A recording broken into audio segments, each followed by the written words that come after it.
বাসায় যতগুলা পাখি আছে সবগুলা পাখিরই জোড়া আছে, শুধুমাত্র আমার এই ঘুঘু পাখিটা একা ছিল।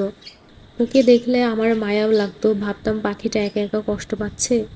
এই জন্য ঘুঘুটার জন্য আমি তাড়াতাড়ি করে একটা জোড়া নিয়ে আসলাম, কিন্তু জোড়া এনে কোনো লাভই হচ্ছে না, বরং দুইটাকে আলাদা রাখা লাগছে।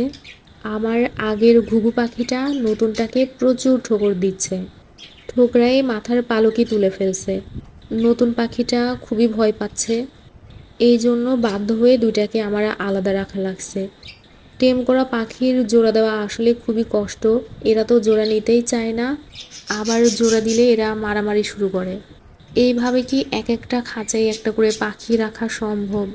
আমার আগের যে ঘুঘু পাখিটা ছিল ওইটাকে আমি বাজরিগারের খাঁচায় রাখছি, এতে বাজরিগারগুলো বিরক্ত হচ্ছে, ঘুঘুটাকে ঠোকর দিচ্ছে। ভাবছি এবার যে পাখিটা বেশি শয়তানি করবে ওইটাকে আমি চেরির খাঁচায় রাখবো।